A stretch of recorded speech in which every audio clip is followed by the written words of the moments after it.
Ok? Ok. Vamos fazer uma oração, nós vamos início nosso culto e invocar a presença do Espírito Santo.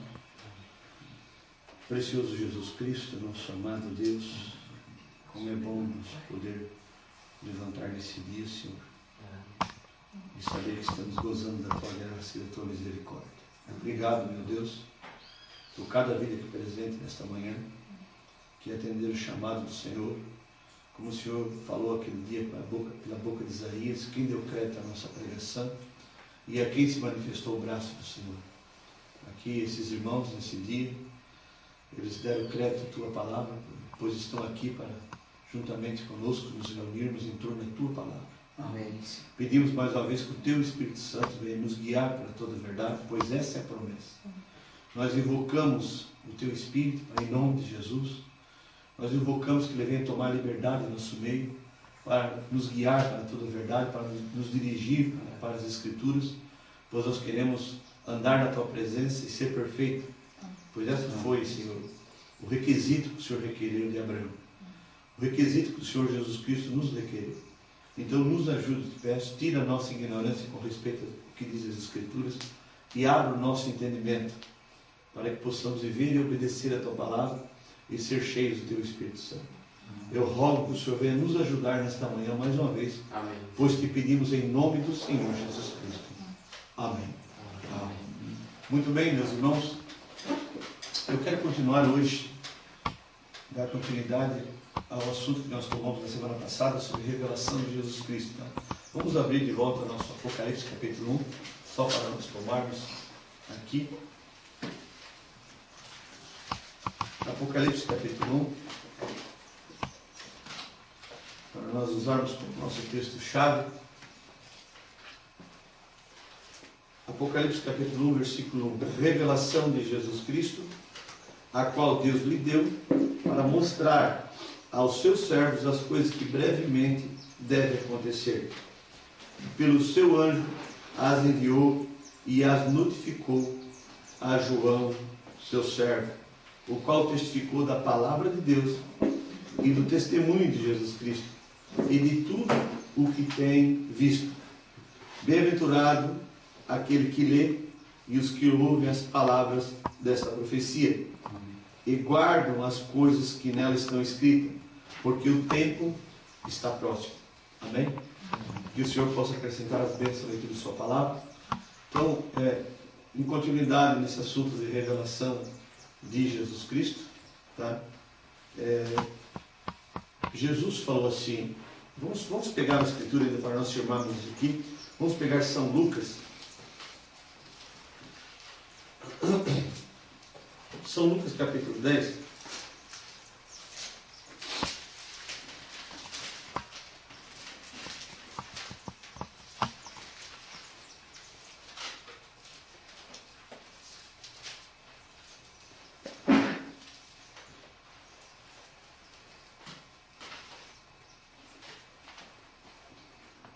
São Lucas capítulo 10, verso 21. Aqui em São Lucas capítulo 10, Jesus tinha enviado 70 discípulos, tá? Para pregar o Evangelho, curar os enfermos no nome dele. Então quando chega em São Lucas 10, 17, os discípulos estavam voltando a ter com Jesus. E eles estavam muito alegres, porque os demônios se sujeitavam a eles e tudo mais, e eles curavam os enfermos, estavam muito alegres.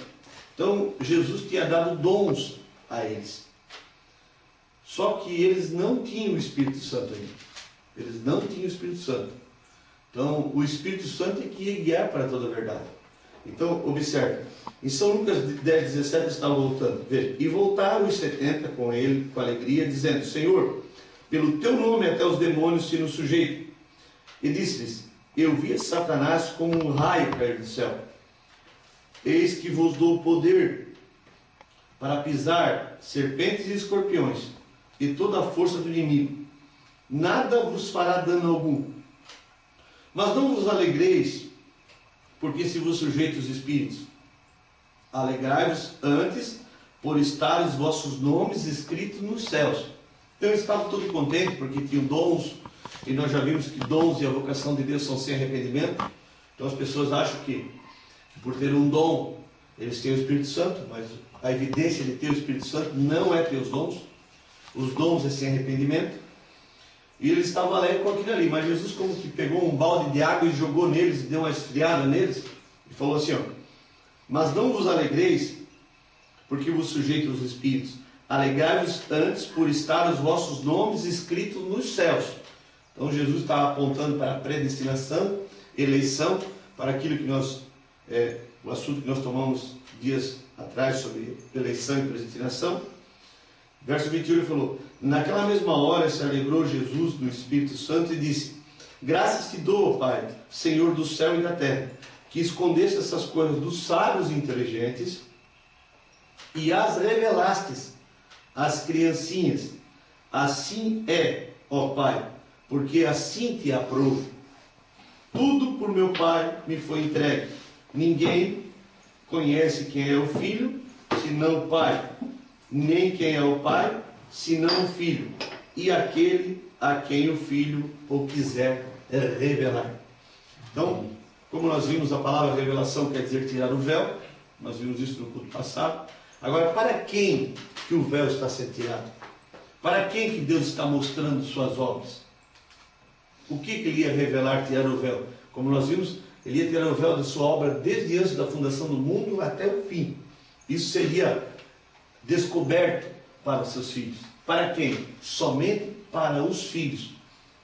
Veja, para aqueles que o Filho o quiser revelar. E quem conhece o Pai? O Filho. Quem conhece o Filho? O Pai. Para aqueles que o Filho o quiser revelar. Então eu quero enfatizar algo aqui para vocês e saber que isso é Deus dando-lhes um privilégio muito grande. Porque para quem que ele está tirando o véu? Para quem que ele está se mostrando? Para quem que ele está se identificando? Somente para os filhos. Agora, eu quero que vocês observem. Nós já tomamos assunto aqui, eu já falei isso de púlpito, já falei com o culto evangelístico, que nós temos que saber de onde viemos, quem somos, para onde vamos. Correto? Nos identificar.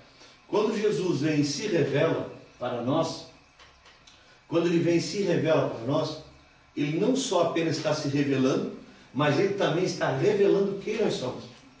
Certo?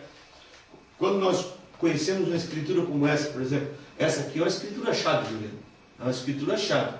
Se Deus está se revelando para você, ele está mostrando que ele é o Pai, certo? E ao mesmo tempo ele está identificando você como filho, está nos identificando como filhos.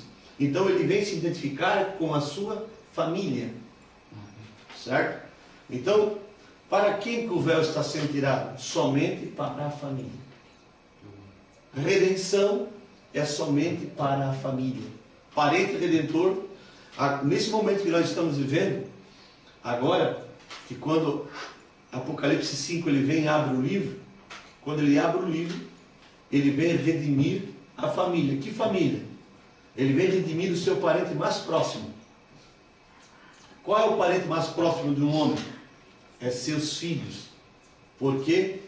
Porque é parentesco sanguíneo. Sangue. Amém? Então, dentro dessa revelação de Jesus Cristo, ele também está revelando sua segunda vinda. Quando ele vem se revelando, se ele vem se revelando, ele vem se mostrando. Se ele vem se mostrando, ele vem dizendo que eu estou aqui.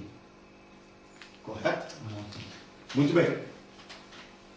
Vamos abrir nossas Bíblias em São João, capítulo 1.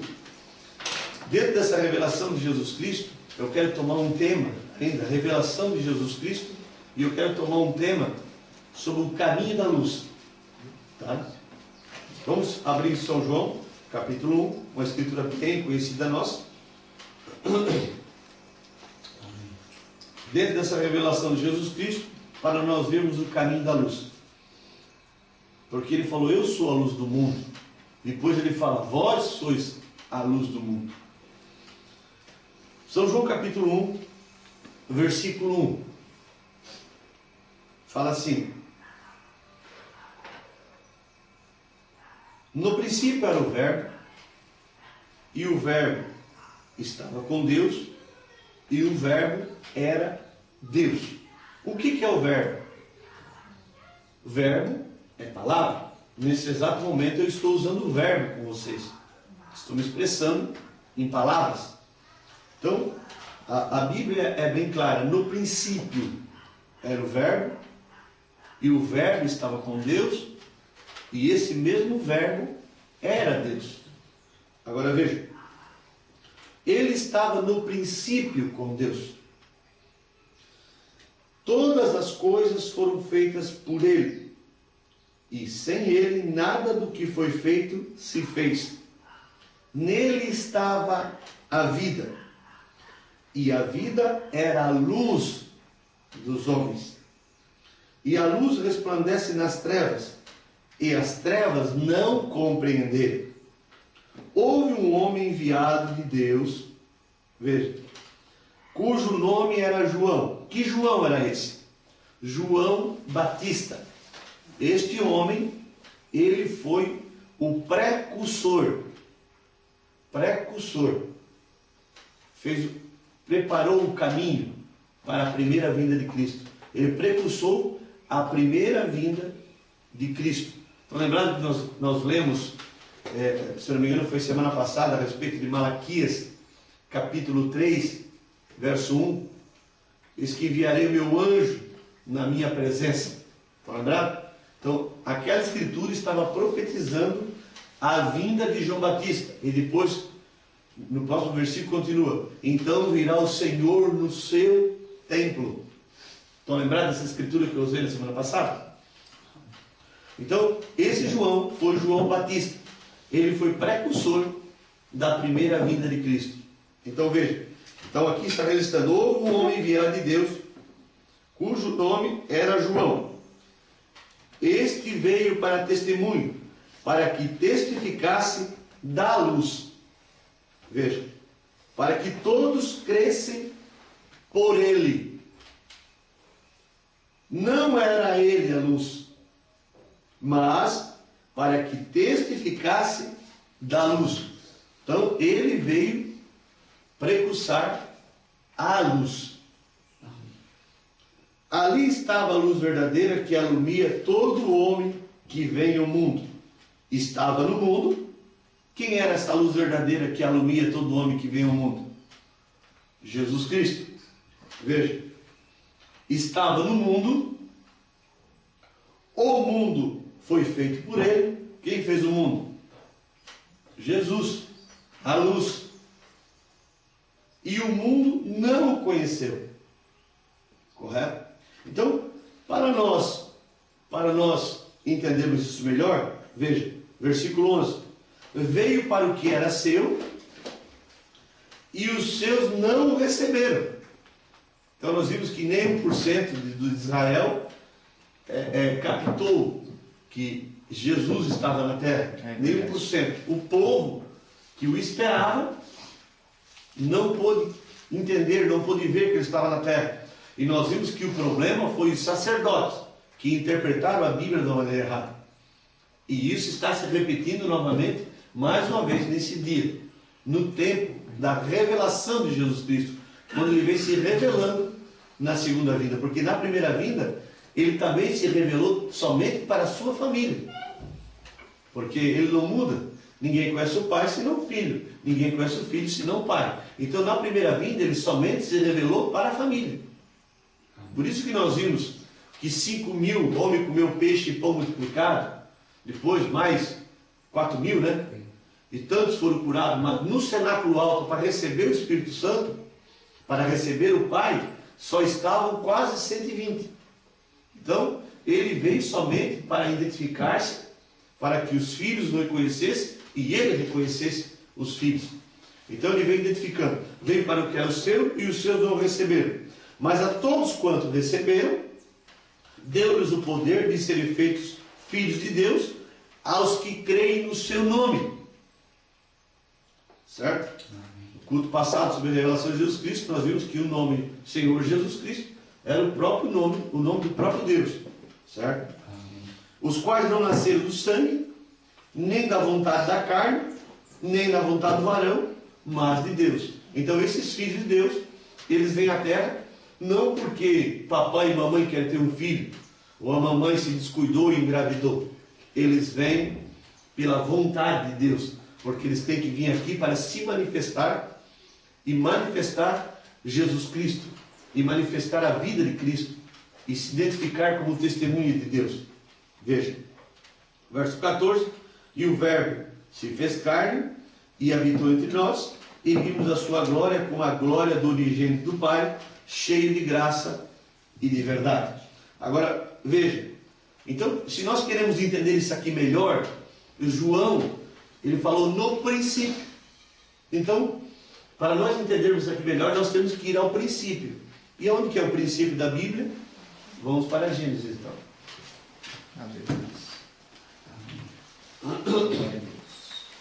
Gênesis capítulo 1, versículo 1.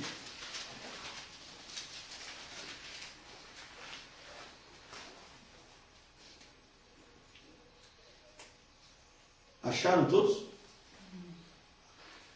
Ó, no princípio criou Deus os céus e a terra.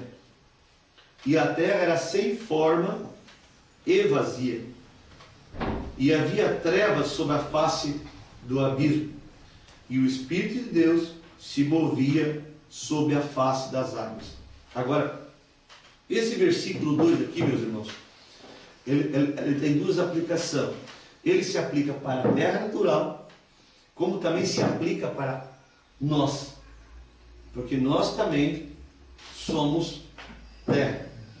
Então nós vamos ver que aqui o que começou da forma à terra foi a luz.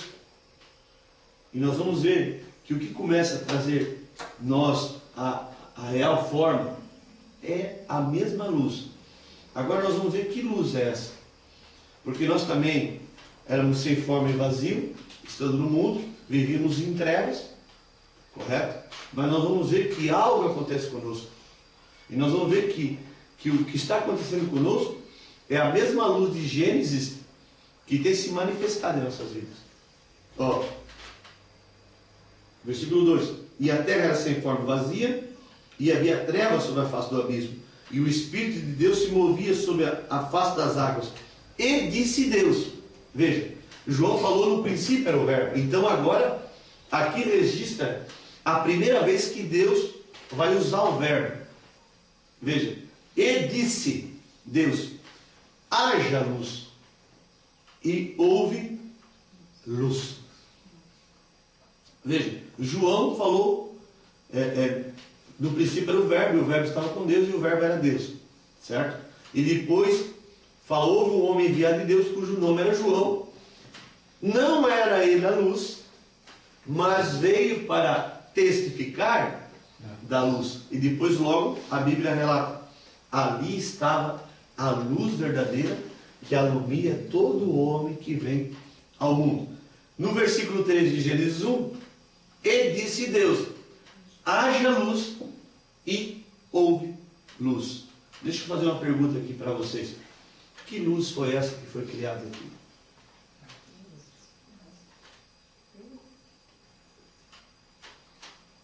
O que você acha, Lívia?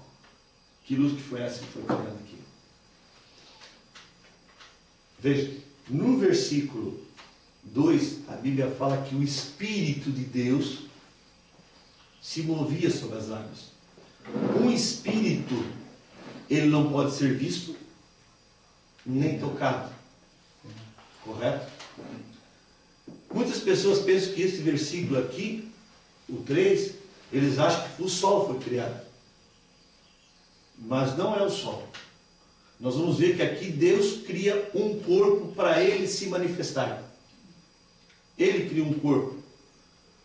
O Logos de Deus. Porque como espírito, ele não podia ser visto.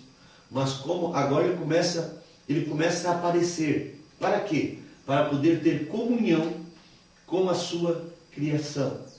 Então ele vai começar a se aperfeiçoar. Agora, muitos pensam assim: ah, mas aqui foi criado o sol. Não. Veja o versículo 14, do mesmo capítulo. E disse Deus: haja luminares na expansão dos céus, para haver separação entre o dia e a noite, e sejam eles para sinais e para tempos determinados, e para dias e anos, e sejam para luminares na expansão dos céus, para alumiar a terra. E assim foi. E fez Deus os dois grandes luminares, o luminar maior para governar o dia, aqui foi feito o sol, e o luminar menor para governar a noite, e fez as estrelas. Então o sol, a lua, as estrelas foram criados somente a partir de Gênesis 1:14. Mas Gênesis 1:3, Deus, ele cria a luz. Essa luz era um corpo chamado corpo teofânico, porque como espírito ele não podia ser visto, mas agora como luz ele já começa a aparecer. Então nós vamos ver que Deus agora vai começar a se manifestar para ter comunhão com sua criação. E nós vamos agora seguir o caminho dessa luz por dentro das Escrituras, até o ponto que ele se fez carne. Amém? Vamos abrir em Êxodo capítulo 3 um pouquinho.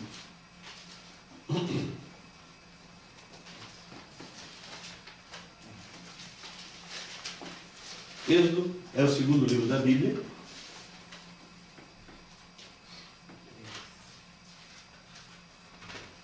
Deixa eu falar outra coisa aqui para vocês que é importante eu deixar bem claro.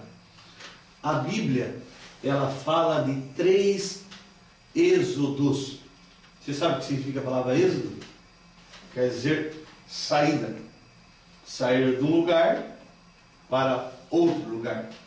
Por isso que o segundo livro da Bíblia tem o nome de Êxodo. Certo?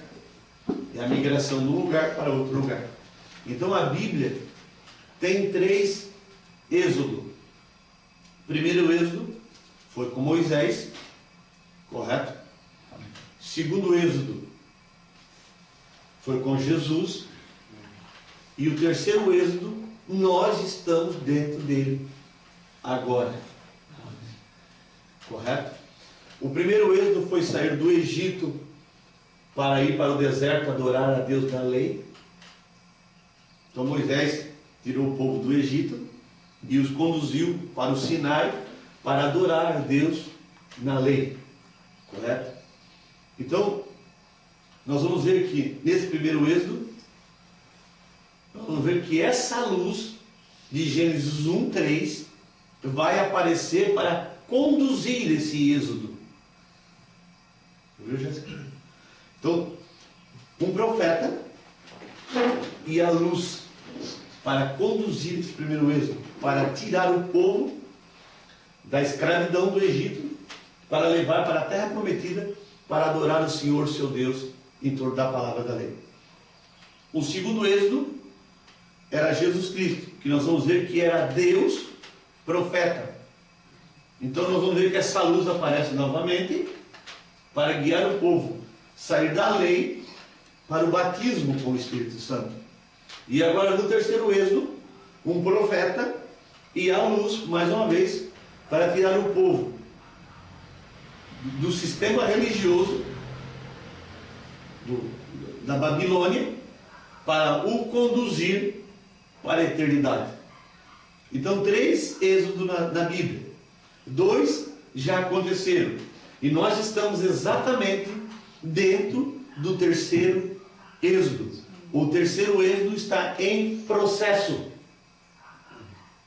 Amém. Correto? Pastor, então de maneira resumida, podia-se dizer que o primeiro êxodo do mundo para a lei, segundo êxodo da lei para a graça e terceiro êxodo da graça para a eternidade. Eternidade. 3 êxodos também. 3. Porque eles saíram da lei para o batismo com o Espírito Santo. E nós agora estamos saindo do batismo com o Espírito Santo para um novo corpo. Uma terra natural para uma terra natural. É. Uma terra Interessante, né, pastor? O pastor falou que a luz, aquela luz de Gênesis 1:3, é o corpo teofânico, né? E teo quer dizer Deus, né? Então, exatamente. Corpo de Deus. Corpo de Deus. Então, vamos lá. Êxodo capítulo 3. Veja. E apacentava Moisés o rebanho de Jetro, seu sogro, sacerdote em Midian, e levou o rebanho atrás do deserto, e veio ao monte de Deus, a Horebe. E apareceu-lhe o anjo do Senhor, em uma chama de fogo, do meio de uma sarça. Fogo é o quê? Luz. Correto? Moisés começa a relatar o que ele viu. Veja, o anjo do Senhor. Quando se fala anjo do Senhor, em letra maiúscula, era o próprio Senhor. Porque esse logos, essa luz, é o anjo do Senhor. Quando fala o anjo enviado da parte do Senhor, então era um anjo, uma criatura criada a serviço de Deus. Mas o anjo do Senhor é o próprio Senhor. Correto? Veja. E apareceu-lhe o anjo do Senhor em uma chama de fogo no meio de uma sarça.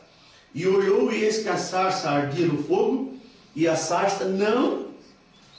E Moisés disse: agora me virarei para lá e verei esta grande visão, porque a sarça se não queima. Então não era um fogo natural. E vendo o Senhor, veja, e vendo o Senhor, então esse anjo era o Senhor, e vendo o Senhor, que se virava para lá a ver, bradou Deus a ele do meio da sarça e disse: Moisés, Moisés. E ele disse: eis-me aqui.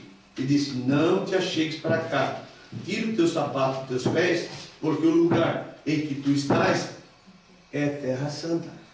Agora, eu quero que vocês observem, não era a terra que era santa, era a presença de Deus que tornava aquela terra santa. Porque depois que Deus saiu dali, aquela terra voltou a ser uma terra comum. Hoje, se fossem esses pregadores aí, mercenários, eles iam lá tirar uma caçambada de terra e várias caçambadas e sair vendendo em potinho, porque o anjo apareceu e a terra é santa. Nem existe mais aquele monte. Agora, eu quero que vocês observem. Dá um buraco. Quando o Espírito Santo desce, eu quero que vocês observem. Aqui era uma terra natural que ficou santa. Quando o Espírito desce no homem e na mulher, então essa terra fica santa. Por isso que os apóstolos, quando mandavam a carta para a igreja que tinha o Espírito Santo, eles falavam: aos santos que estão em Éfeso, aos santos que estão na Galácia. Que santo era esse? Aqueles que tinham a luz. Eram porções de terra que tinha a luz. Me entende? Agora veja, eu quero que vocês observem, eu quero chegar no versículo 8 para enfatizar algo aqui, para nós caminharmos um pouco mais. Ó, versículo 5. Ele disse: não te achegues para cá, tira o teu sapato dos teus pés, porque o lugar em que tu estás é terra santa. Moisés tirou o sapato. Se Deus mandou tirar o sapato, ele não ia tirar o chapéu. Se Deus manda você tirar o sapato, tira o sapato. Nós não podemos querer inventar moda. Hoje Deus manda fazer uma coisa, vocês não fazem, eles querem fazer outra, que Deus mandou. Correto? Veja. E disse o Senhor: tenho visto atentamente a aflição do meu povo, que está no Egito, e tenho ouvido o seu clamor, por causa dos seus exactores, porque conheci as suas dores. Portanto, desci. Quem desceu? Deus. Portanto, desci para livrá-los. Para que essa luz desceu? Agora, essa luz desceu aonde? Nós vamos ver que essa luz vai lá tirar o povo do Egito. Mas aonde? Ela vai em quem? Nós vamos ver que ela vai tomar Moisés e vai lá descer no meio do povo para libertar. Porque agora um profeta e a coluna de fogo, a luz, veio para libertar o povo no primeiro êxodo. Veja.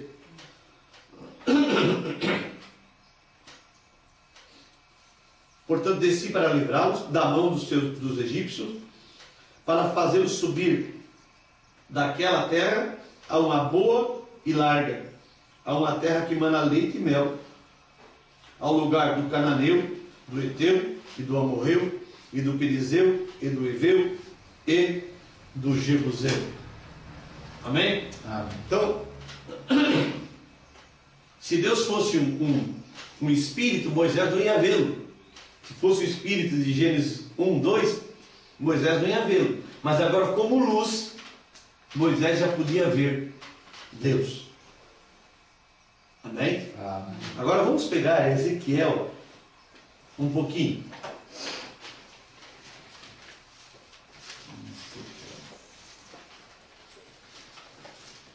Ezequiel capítulo 1. Ezequiel, ele foi um profeta que profetizou num cativeiro, na Babilônia.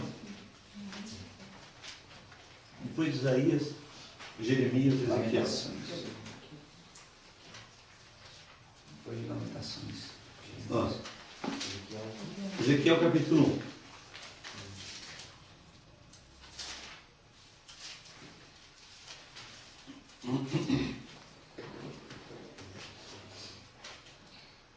Acharam todos? Ó. E aconteceu no 30º ano, no 4º mês, do dia 5º do mês, que estando eu no meio dos cativos, junto ao rio Quebar. Então, ele foi um profeta que profetizou dentro do cativeiro. Deus o levantou dentro do cativeiro da Babilônia. Jeremias profetizou o cativeiro fora, antes de ir para o cativeiro. E Ezequiel é levantado dentro do cativeiro. Veja, no meio dos cativos, junto ao rio Quebar, abriram-se os céus e eu vi visões de Deus. No 5º dia do mês, no 5º ano do cativeiro do rei Joaquim, veio expressamente a palavra do Senhor a Ezequiel, filho de Buzi, o sacerdote, na terra dos caldeus, junto ao rio Quebar, e ali esteve sobre ele a mão do Senhor. Olhei e eis que um vento impetuoso vinha do norte, e uma grande nuvem, como um fogo a revolver-se. Veja. E um resplendor ao redor dela, e no meio uma coisa como cor de âmbar, que saía dentro do fogo. Você sabe o que é, qual é a cor âmbar? A cor âmbar, quando você liga, por exemplo, a boca do fogão a gás ali, na ponta do fogo fica um amarelo esverdeado, tipo esmeralda. Aquela ponta do fogo ali, aquele amarelo esverdeado, é a cor âmbar. A cor âmbar é a cor do fogo, certo? Então ele falou algo como cor âmbar, correto? Veja. E no meio dela saía a semelhança de 4 animais, e esta era a sua aparência, e tinha a semelhança de um homem. Então veja, nós sabemos que Deus nos fez a sua imagem e semelhança. Então nós somos um homem. Então Deus também é um homem. Agora nós vamos ver que Moisés fala que ele viu uma luz na sarça, como um fogo, e a sarça não se queimava. Agora aqui, Ezequiel vê uma luz, mas essa luz já tinha a forma de um homem, de cor âmbar. Então nós vamos ver que Deus ele vai começando, mudando a sua forma e vai se aperfeiçoando, porque ele precisava se manifestar completamente aos seus filhos. Então, lá no princípio era o Verbo, e o Verbo estava com Deus, e o Verbo era Deus. Aí em Gênesis 1:3 disse Deus: haja luz. Moisés viu um fogo na sarça, certo? Aqui Ezequiel já vê a luz e diz que essa luz tinha a forma de um homem. Agora eu quero que você observe. Eu não vou ler tudo, tá? Vou resumir aqui porque eu quero pegar o versículo 26. Aqui ele vai ver 4 animais. Ele vai ver 4 animais: o boi, a águia, o leão e o animal em forma de homem. E no meio deles, numa roda, no meio desses 4 animais, estava um trono. Ele abriu-se os céus e ele viu visão de Deus. E eu quero que você observe. O povo estava no cativeiro. Na Babilônia. Então essa luz desce lá. Para quê? Porque ele ia trazer uma mensagem para Ezequiel. Porque o povo dele precisava ser liberto. Porque tinha que sair da Babilônia, voltar para Jerusalém e reconstruir a cidade, e reconstruir o templo, e restabelecer a adoração para Deus. Então, para que Deus desce? Para trazer uma mensagem através de um profeta, para trazer um êxodo novamente. Como ele desceu no Egito, ele também agora desce na Babilônia, para começar a mover, Juliana, para libertar o povo. Correto? Então, se você continuar lendo aqui, o versículo 9, 10, depois vocês leem em casa, tá? Eu quero ganhar um pouco de tempo aqui. Ele vai ver uma roda dentro de uma roda e vindo no alto, tipo um disco voador. Certo? E no meio desses 4 animais estava a aparência de um trono. Vamos lá para o versículo 25. 1:25.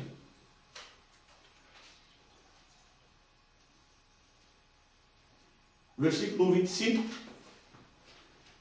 E ouviu-se uma voz por cima do firmamento, que estava por cima de suas cabeças. Parando eles, abaixavam suas asas. Aí quando chega no 26, ele começa a esclarecer melhor. E por cima do firmamento, que estava por cima de suas cabeças,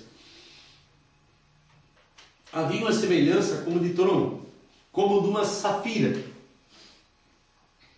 E sob a semelhança do trono, havia como a semelhança de um homem, no alto, sobre ele. Então, o trono tinha um homem assentado no trono. E qual era a aparência desse homem?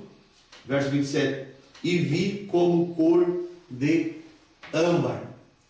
Então, veja, essa luz lá de Gênesis 1, ela começa a tomar forma agora. E eles começam a esclarecer melhor quem era essa luz. Qual era o seu formato? Moisés viu apenas o fogo.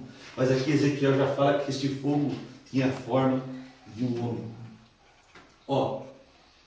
E vi como cor de âmbar, com o aspecto do fogo pelo interior dele, desde a semelhança dos seus lombos, e daí para cima, e desde a semelhança dos seus lombos, e daí para baixo.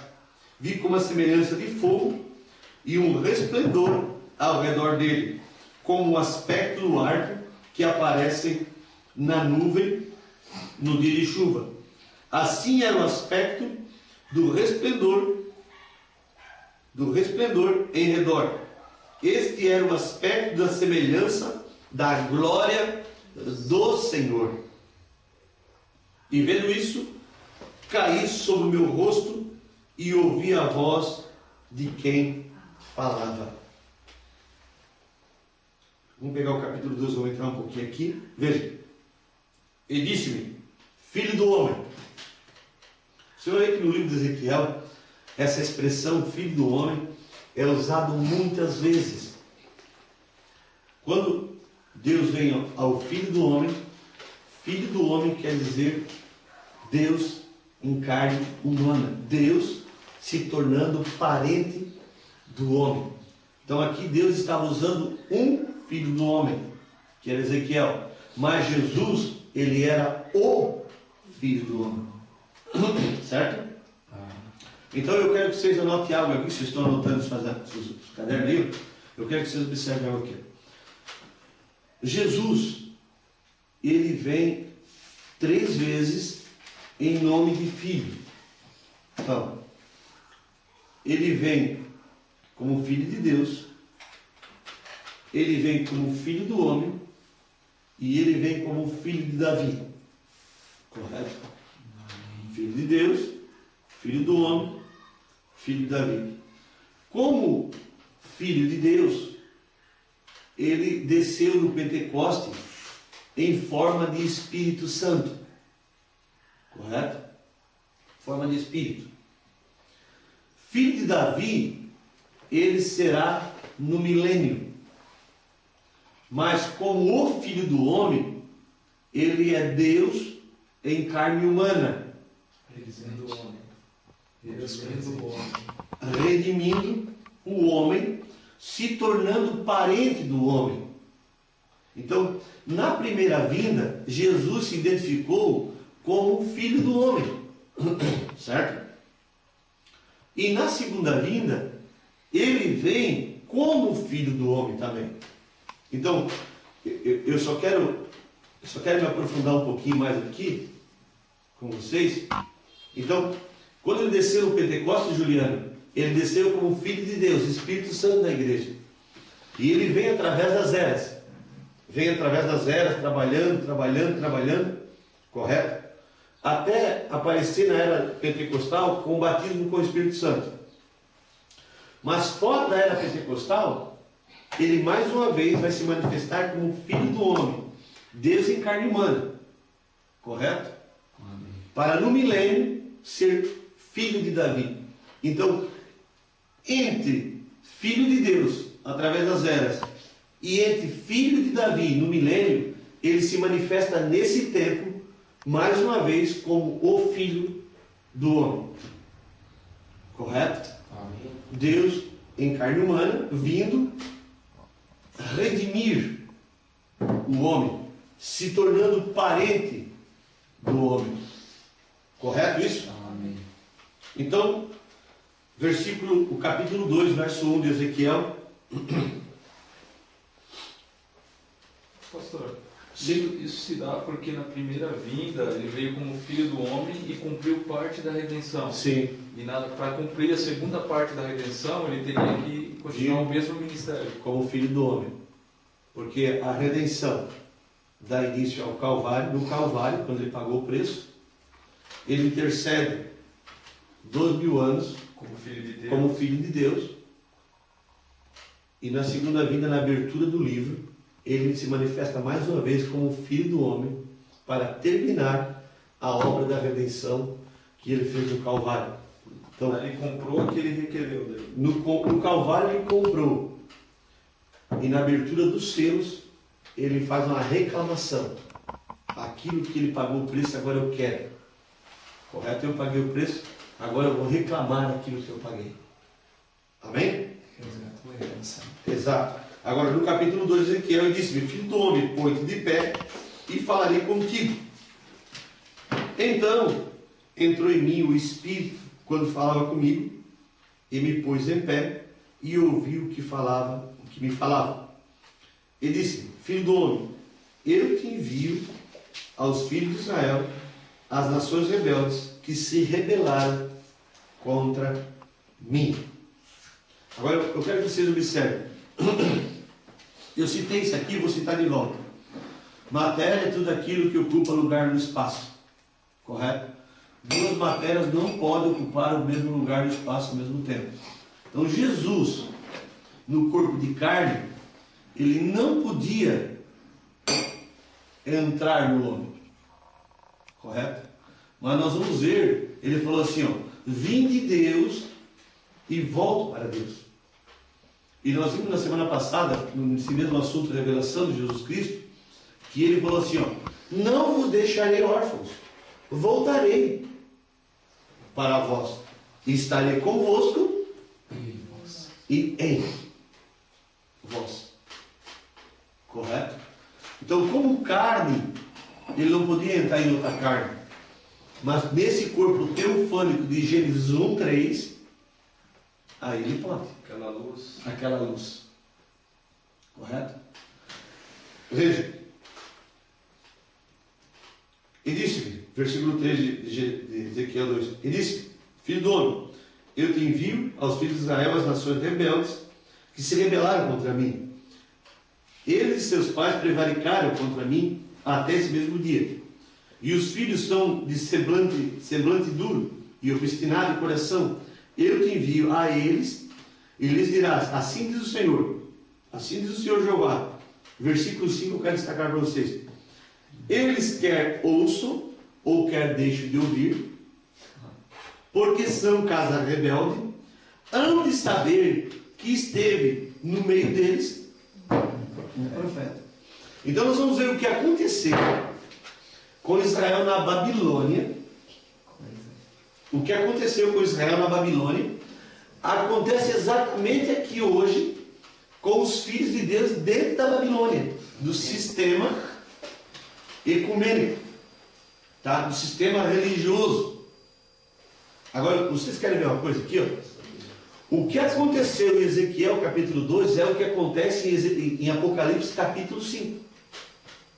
Eu quero que vocês observem aqui. Ó. Eu vou entrar um pouquinho mais, dar uma beliscadinha mais profunda aqui, tá? Mas, para ajudar. No versículo 6 ele fala assim, ó: e tu, filho do homem, não os temas, nem temas as suas palavras. Então, essa luz aparece em Ezequiel e o envia para o povo, entra em Ezequiel, porque ele fala assim, ó: e o espírito daquele que falou comigo, ó, versículo 2, ó, veja, o capítulo 2, verso 1, vamos voltar aqui de volta, por favor, ó. Ele disse: filho do homem, põe-te de pé e falarei contigo. Então, entrou em mim o espírito quando falava. Aquela luz entrou dentro dele. Entrou nele. Agora, eu quero que vocês observem. Então, para quê? Para ir aos cativos. Deus desceu para libertar. Só que havia os rebeldes e havia aqueles que iriam vir. Então, nesse tempo, mais uma vez, Israel espiritual estava na Babilônia, no sistema ecumênico, denominações. Então, nós vamos ver que essa luz desce mais uma vez. Nós estamos vendo a revelação de Jesus Cristo. Não a revelação de Jesus Cristo lá atrás. Nós estamos vindo, como eu falei para vocês, eu queria seguir o curso dessa luz, o caminho da luz. Amém. Para nós entender aonde ela está hoje. É verdade. Amém. Para nós entendermos, Adriano, o que ela está fazendo agora e onde que ela está hoje. Porque ver o que Deus fez no passado não nos redime. Ver o que Deus vai fazer no futuro também não nos redime. Nós temos que ver o que nos redime é o que Deus está fazendo agora. Ver o que a luz fez no passado, da pista do que ela está fazendo. Então eu estou seguindo uma pista, eu estou seguindo um curso para ver aonde que ela está hoje. Se Deus é imutável, né? Amém? Amém. Então veja, versículo 6: e tu, ó filho do homem, não os temas, nem temas suas palavras, ainda que sejam sarças de espinhos para contigo, e tu habites com escorpiões, não temas as suas palavras, nem te assustes com os seus rostos, porque são casa rebelde. Mas tu lhes dirás as minhas palavras, quer ouçam ou quer deixem de ouvir, pois são rebeldes. Mas tu, ó filho do homem, ouve o que eu te digo, não sejas rebeldes como a casa rebelde, abre a tua boca e come o que eu te dou.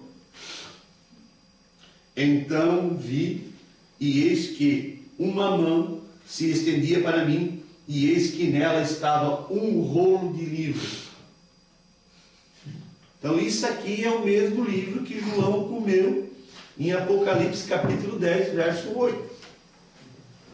Correto? Diz: só vai na mão do anjo, toma o livro, come-o,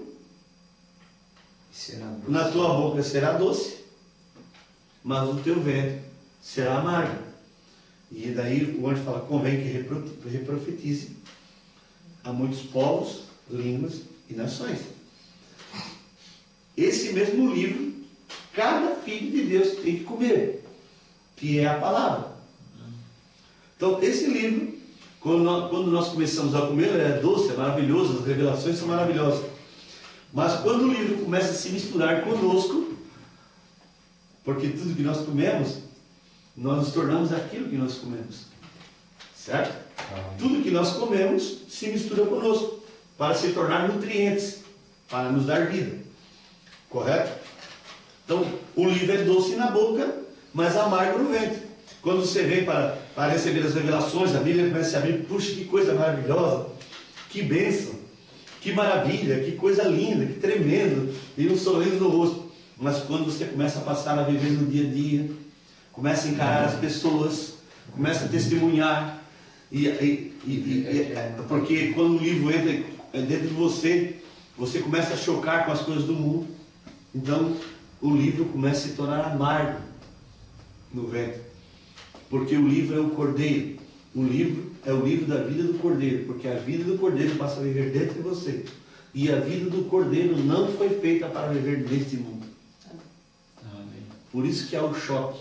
Por isso que o livro se torna amargo. No Egito era comer o cordeiro, para a saída era comer o cordeiro com ervas Amargas. Então lá eles comeram um cordeiro natural. Aquele cordeiro representava Cristo. Hoje nós estamos comendo o próprio cordeiro. Porque a luz agora, o cordeiro, vem para se misturar com o seu corpo. Agora veja. Onde é que eu parei aqui, gente? Vamos ver. 9. Verso 9. Então vi, eis uma mão que se estendia para mim, e eis que nela estava um rolo de livro. E estendeu-o diante de mim, e ele estava escrito por dentro e por fora. É o mesmo livro do Apocalipse 5. Amém. E nele se achava escrito as lamentações e os suspiros e ais. Até os ais. Agora veja, ele como livro, mas a abertura do livro seria só no tempo do fim. Os ais. Depois me disse: filho do homem, come o que achares, come este rolo e vai para a casa de Israel. Então todo evangelista, todo pregador, agora vocês vão entender melhor quando o profeta falou: ninguém vai lá fora evangelizar sem antes ter O Espírito o Santo. Espírito Santo, sem antes ter comido o livro. Em outras palavras.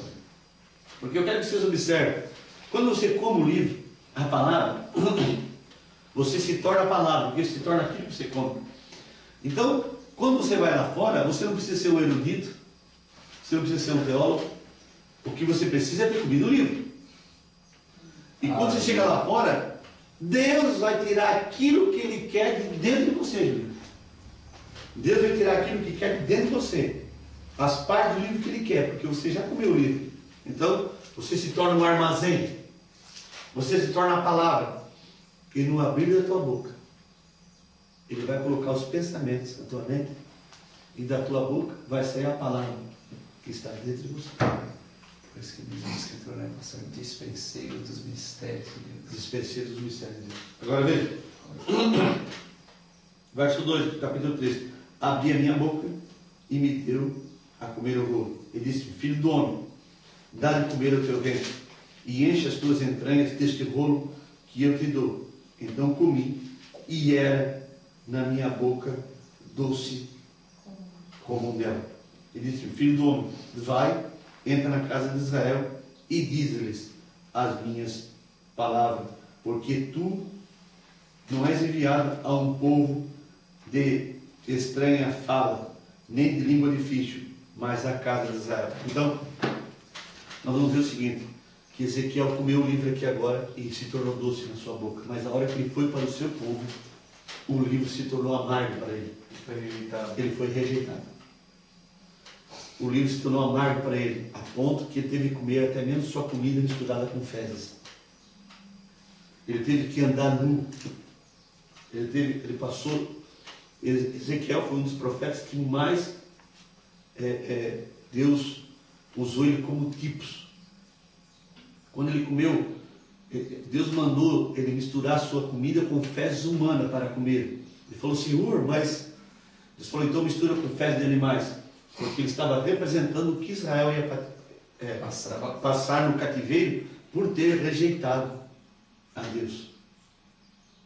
Então ele começou a profetizar, começou a falar que as mulheres iam comer o fruto do seu próprio ventre, e a fome ia ser tanta que elas iam matar os filhos para comer, e tudo isso aconteceu porque eles rejeitaram a Deus.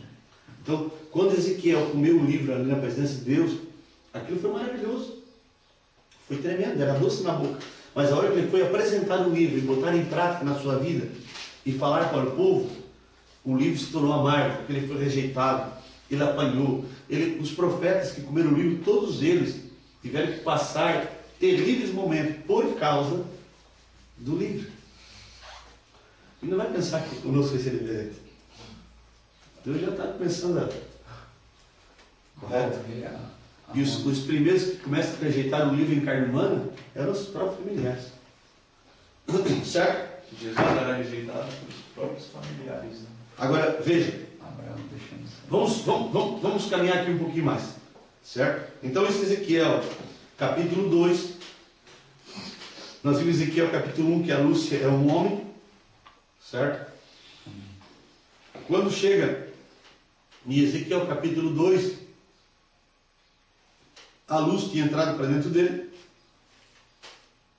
Ele, como livro, e isso está identificado com Apocalipse 5, nesse tempo, quando o cordeiro se levanta e abre o livro, certo? E envia o livro à terra, tanto que nós estamos meditando sobre isso na igreja, nos cultos à noite. Tanto que somente nessa era, na abertura do livro, um povo pôde dizer e pôde testemunhar, ele nos fez rei e sacerdote. Muito bem. Vamos pegar Zacarias aqui um pouquinho. Vamos lá. Zacarias.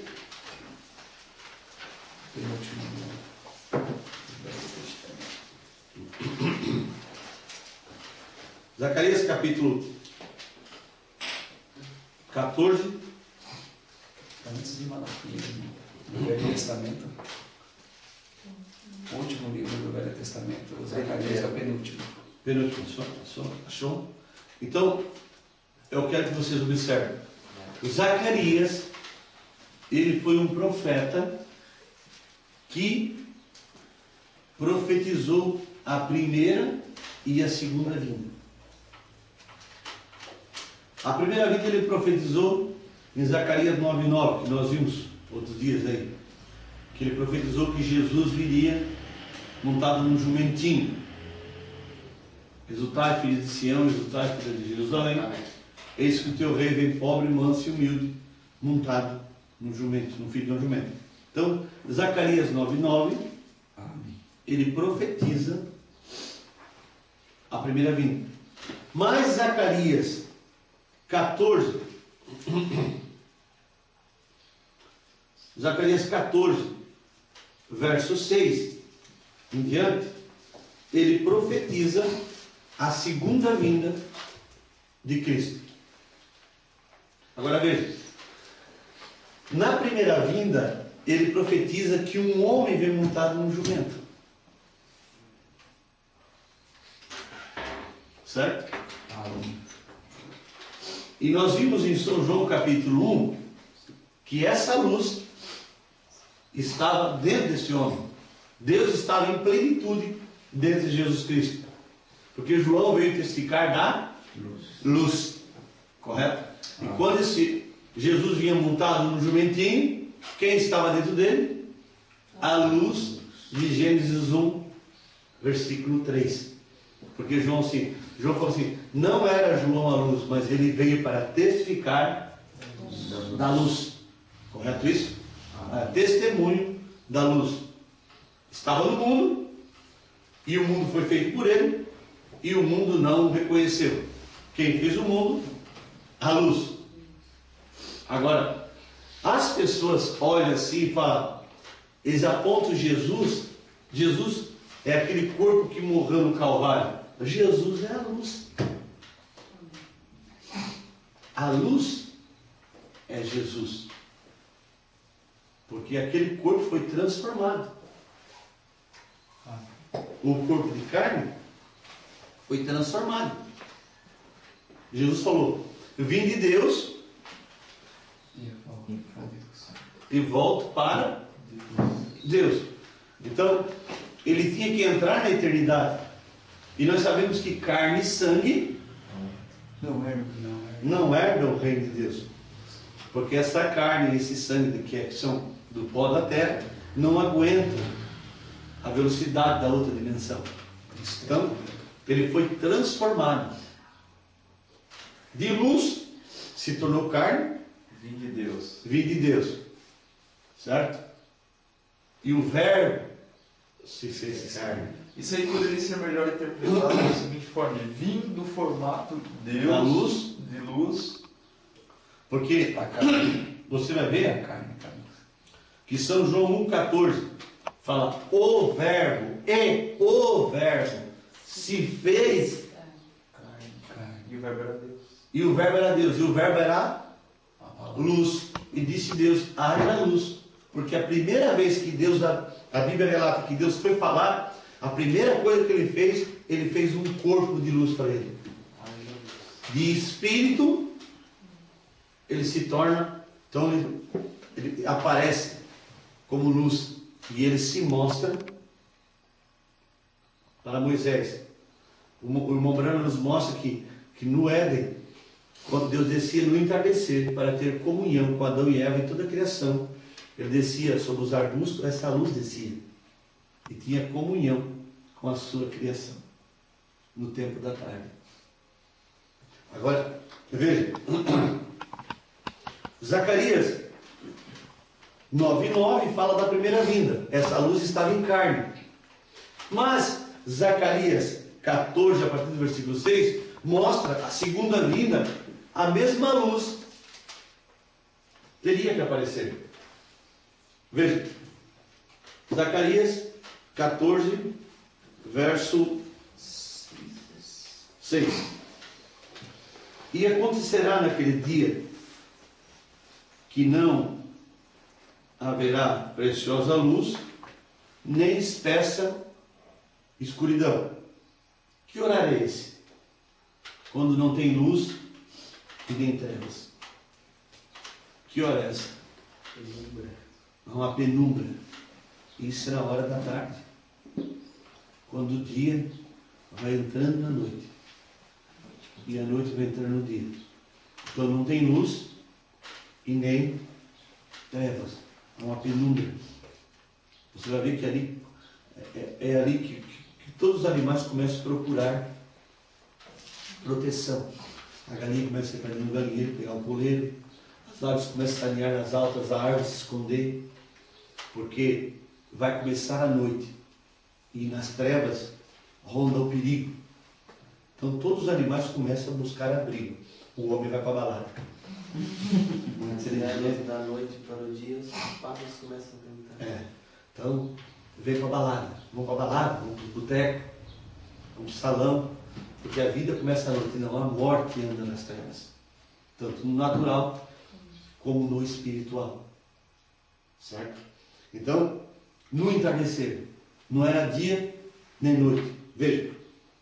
E acontecerá naquele dia que não haverá preciosa luz nem espessa escuridão, mas será um dia conhecido do Senhor. Nem dia nem noite será. E acontecerá que no tempo da tarde haverá luz. Amém. Então, quando Jesus veio na primeira vinda, ele veio na parte da manhã. Correto? Porque tinha dois sacrifícios. Tinha o sacrifício da manhã e tinha o sacrifício da tarde. Correto? Então, vamos fazer um quadro aqui com essas eras da igreja, 7 eras. Éfeso era a parte da manhã, certo?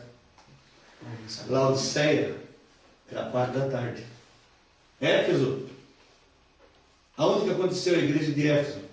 No Oriente, aonde o sol nasce, certo? E a América, aonde o sol se põe. Então, tempo da tarde, amanhecer e anoitecer. O amanhecer foi em Jerusalém, 2000 anos atrás, e o entardecer foi na América nesse tempo, correto? Porque a Bíblia fala que o Evangelho seria pregado até os confins da terra. E eles pensam que o confim da terra é lá Na mata da África. lá na mata da África, lá. Não, lá não é os confins da terra. Nossa. O confim da terra é onde o sol se põe. O Evangelho começou a ser pregado em Jerusalém, foi para Samaria.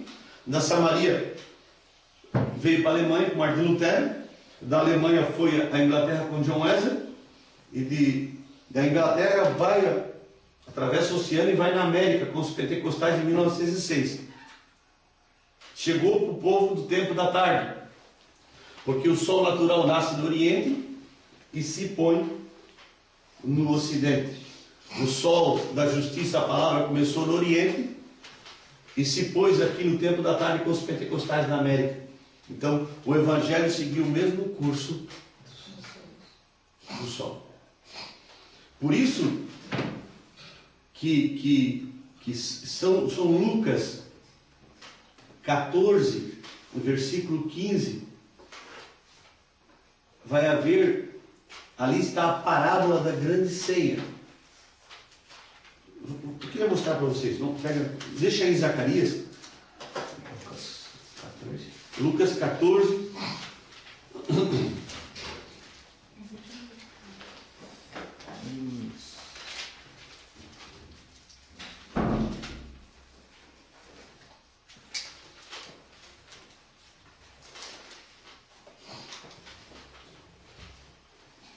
Essa parábola aqui, ela está relacionada com a segunda vinda de Cristo, tá?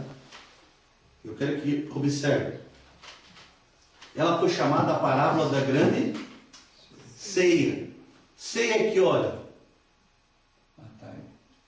Noite. À noite. Então Então observe, não era a parábola do café da manhã. É a parábola da ceia. É a parábola, essa parábola está ligada com a segunda vinda de Cristo no tempo da tarde. Nós estamos vendo qual é o nosso assunto. Revelação de Jesus Cristo, o caminho da luz. Correto? Ó, São Lucas 14, 15. E ouvindo isso, um dos que estavam com ele à mesa disse: bem-aventurado. Isso aqui é precioso, se você olhar com entendimento e luz. Ó, bem-aventurado o que comer pão no reino de Deus. Essa parábola está em cumprimento agora. Vamos comer no pão do reino de Deus. Porque já tem pessoas comendo pão no reino de Deus. Dentro do reino. O novo nascimento está ligado com o quê? Quem nascer da água do Espírito, quem não nascer da água do Espírito, está lembrado? Não pode. Para falar do seu batismo lá. Quem não nascer da água do Espírito não pode ver o reino de Deus. Quem não nascer da água do Espírito não pode entrar no reino de Deus. E quem entra no reino de Deus pelo novo nascimento pode comer o pão Que está lá dentro do reino. que está no reino de Deus. Ah, O Espírito está nos fazendo uma conexão muito preciosa aqui para nós. Observe. Bem-aventurado o que comer pão no reino de Deus. Porém ele disse: um certo homem fez uma grande ceia e convidou a muitos. Correto? Este homem aqui é o rei, o pai de família, Deus. E na hora da ceia, mandou o seu servo. Observe que não é servos, é um servo no singular. Mandou o seu servo quando? Na hora da ceia, no tempo da tarde. Ele mandou convidar, não foi convidou para o café da manhã nem para o almoço, mas mandou convidar os seus convidados, Adriano, para a hora da ceia, para o tempo da tarde. Então isso aqui está ligado com Zacarias 14, versículo 7. No tempo da tarde. Vamos voltar lá, deixa marcado aí, Zacarias 14, vamos lá, ó. Veja o versículo 7. Mas será um dia conhecido do Senhor, nem dia nem noite será, e acontecerá que no tempo da tarde haverá luz. Voltamos lá para São Lucas 14. Então, no tempo da tarde, na hora da ceia, a luz se manifestaria. Como Deus enviaria um servo. Ó, versículo 17. E na hora da ceia mandou o seu servo dizer aos convidados: vinde, porque já tudo está preparado. E todos a um começaram a escusar-se. Veja, para quem que ele foi primeiro? Ele foi para a casa rebelde, como Ezequiel foi. O mundo pentecostal. Ele foi para a casa rebelde. Nós vamos ver que esse servo, ele come o livro e vai para uma casa rebelde, para o mundo pentecostal. Certo?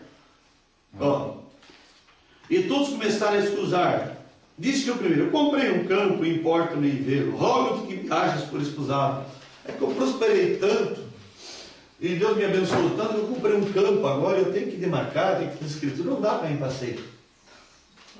O que está matando o mundo pentecostal?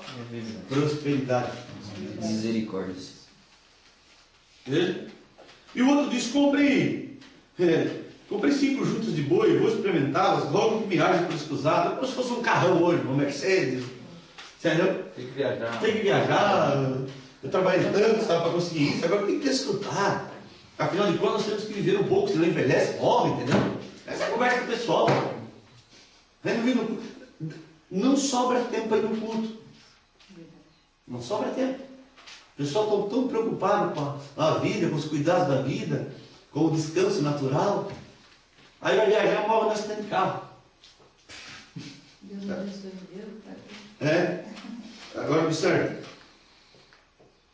E o outro disse: comprei 5 juntas de boi, vou experimentá-las e rogo me haja por escusado. E o outro disse: casei, orou tanto para Deus dar uma esposa para ele. Senhor, me dá uma esposa, Senhor. Aí quando Deus dá, aquilo que Deus deu para ele, deixa ele fora. Não pode criar a esposa no deixa. O que fez Israel perecer no deserto? Foi as bênçãos que Deus deu para eles. A roupa não gastava, o sapato não gastava, era carne, codorniz, comida, pão do céu, e o povo murmurava. A bonança fez eles, matou eles. Quando Deus quis matar eles, Deus deu prosperidade para eles. Certo? E a prosperidade que Deus tem dado para a era pentecostal, para essa era, tem matado eles. Verdade. Que coisa. Esqueci de dizer, eu sou rico. Um casamento fora da vontade de Deus, aquilo que ele orou, que ele achou que era de Deus, os bens começaram a tirar eles da presença de Deus. Certo? O que aconteceu com os pastores denominacionais, como o Ombrano nos mostra? Eles queriam ser pastores para pregar o evangelho e tal, e quando se tornaram pastores, eles foram assalariados por uma denominação. E quando eles quiseram pregar a palavra, a denominação falou: se tu pregar, eu tiro o teu salário. Vai diminuir a congregação. Vai na minha congregação, eu tiro o teu salário. Não vai ter nem dinheiro para pagar daí. Aí eles falam: pois é, irmão Brano, nós sabemos que isso é verdade, irmão Brano, mas se Deus pegar isso, eles vão me expulsar de lá. Vão lá ficar virado. Eu prefiro comer, tomar água na beira do rio, comer bolacha seca, vai ficar com a verdade. Amém. É verdade. Também prefiro. O que os amaldiçoou? O que aconteceu com aqueles 300 pastores lá em Tucson? Quando tentaram armar uma armadilha para o profeta? Todos creram. Todos creram, nós estaremos indo a Jeffersonville nos batizar em nome de Jesus. Nunca foram. Nem ligar para a cidade. Nem ligar para a situação não foram. Por quê? Porque eles viram que era verdade, mas quando tiveram que perder por livre se tornou amargo, eles preferiram ficar com o seu saláriozinho, seus tickets de refeição, um miserável salário, trocaram Jesus e morreram. Venderam. Por causa do boi, foram desfrutados. Esaú trocou a primogenitura. Trocaram a primogenitura, venderam Jesus por um salário miserável na denominação. As poucas moedas. Entendeu? Misericórdia. Agora veja. Então, e o outro disse: casei-me, portanto, não posso ir. Eles recusaram. Aquele povo pentecostal recusou. Graças a Deus que eles recusaram. Depois. Graças a Deus que os judeus recusaram Jesus Cristo. Então Deus abriu a porta para os gentios. E graças a Deus que os pentecostais recusaram. Senão eles eram o povo do arrebatamento. Eles eram o povo do arrebatamento. Então Deus foi para eles. E eles recusaram. Tendo Deus em vista algo melhor para nós, louvado seja o seu nome, assim seja louvado. Amém? Observe. E voltando, aquele servo anunciou essas coisas ao seu senhor. Então o pai de família, indignado, eles não deram honra a ele. Eles eram os dignos de estar nele. Não deram honra a ele. Deus os escolheu como digno. Eles não quiserem ao fazer isso. Eles deixaram o pai de família indignado, sem dignidade. indignado. Certo? Disse ao seu servo: sai depressa pelas ruas e bairros da cidade, traz aqui os pobres, os aleijados, os mancos, os cegos, Os cheios de defeito. os cheios de defeito. Prostituta. Entendeu? Aí eu entrei. Amém. Cheio de defeito. Graças a Deus, aí eu entrei. Nossa. Ó, veja, traz essa. Porque quem eram os dignos na primeira vinda? Eram os sacerdotes, os fariseus, os saduceus. Eles não quiseram. Jesus reuniu em torno dele quem? Madalena, Zaqueu, Gadareno, ladrão da cruz. Só gente digna. O que aconteceu lá? É verdade. Aconteceu aqui de volta. Nós era o povo mais distante dele. Nós éramos um pouco mais distante. Do confim da terra. Do confim da terra. Mas ele foi para o povo pentecostal, que recebeu o Espírito Santo em 1906. Eles eram dignos de receber o profeta e receber a luz. Eles recusaram. Aí Deus começou a fazer uma chamada: sai dela, povo meu. Verso 22. Ele disse ao servo: Senhor, feito está como mandaste, e ainda há lugar. Ele disse o Senhor ao servo: sai pelos caminhos e valados, e agora força eles a entrar. Então, que são chamados por seu decreto. Acabou livre. Força, né? Força da lei. Vai ter que vir. Força eles a entrarem. Para que a minha casa se encha. Então Deus, nessa grande ceia, no tempo das bodas do Cordeiro, não vai faltar cadeira vazia, não vai ter cadeira vazia e nem faltar. Porque eles já sabem todos quantos virão. Aquela águia sabia que tinha punhado 2 povos. Correto? Está chegando mais gente que não esperava. É aquela história, não vai vir bicão, como diz a turma. Tinha um bicão numa parábola ali, É. estava com roupa estranha, né? Exatamente, isso é Mateus capítulo 22. Não tinha as vestes. Agora, todas as parábolas estão ligadas com a segunda vinda, com a luz do entardecer. Agora veja aqui, ó. Ele disse o Senhor ao servo: sai pelos caminhos e valados e força-os a entrar, para que a minha casa se encha. Porque eu vos digo que nenhum daqueles varões que foram convidados provará a minha ceia. Recusaram, eles não vão provar. Eles não vão comer pão dentro do reino de Deus. Já tem um povo agora, isso é maravilhoso. Isso aí também a Sueli, né? Que eu assisti. Exatamente. A Vasti representará a pentecostal. Rejeitou. Então, rejeitou o chamado. Daí ele bota Esther, uma que não era digna. Bota um gentia lá no Vasti vaso. era a rainha digna, É, sim. foi chamada pelo rei para entrar na presença, rejeitou. Rejeitou a mensagem do rei. Vasti representa Sim. Havia 7 príncipes, os 7 mensageiros. Tudo está alinhado. Vasti, Esther, para entrar na presença do rei, ela teve primeiro ser purificada 6 meses com banho de óleo, teve que descobrir o segredo através batismo no Espírito Santo. Depois ela teve que se vestir. Quem trouxe a veste para ela foi Regai, o eunuco do rei. Regai quer dizer dom. Havia um dom ali para vestir ela. As outras se vestiram do jeito que queriam, mas ela falou: Esther, o que tu quer vestir? Ela olhou para Regai e ela viu que esse homem entrava e saía na presença de Deus. intimidade com ele. E esse homem conhecia o gosto do rei. Ele falou: olha, me dá uma ideia, o que tu acha que o rei gosta? Não, aí fica com a chave. O que você acha que o rei gosta? Ele era o chefe dos eunucos. E o nome Regai quer dizer dom. Ele falou: tu quer a minha opinião? Não, certamente tu entra e sai da presença desse rei, ele sabe o que ele gosta. Aí o Regai falou: muito bem, então deixa comigo. Quando ela chegou na presença do rei, ela chegou vestida do jeito que o rei gostava que a princesa se vestia. Não era igual às outras. Por isso que Eliezer levou veste para Rebeca. Meu Deus. Isaac reconheceu Rebeca no meio das outras virgens porque ela estava vestida com a roupa do enviado. E agora o mensageiro desta época, o nosso Eliezer, que entrava e saía na presença do rei, trouxe exatamente a vestes que o rei sagrado. E quem vestia ela, o rei vai olhar. É a palavra. É a palavra. A veste é a palavra. A revelação de toda a palavra. A veste é o livro. Amém? Então, vamos voltar aqui, é que eu preciso encerrar, tá? Então, Zacarias 14:7 estava mostrando que a luz brilhou no entardecer. Correto? E para provar isso, a ciência fotografou essa luz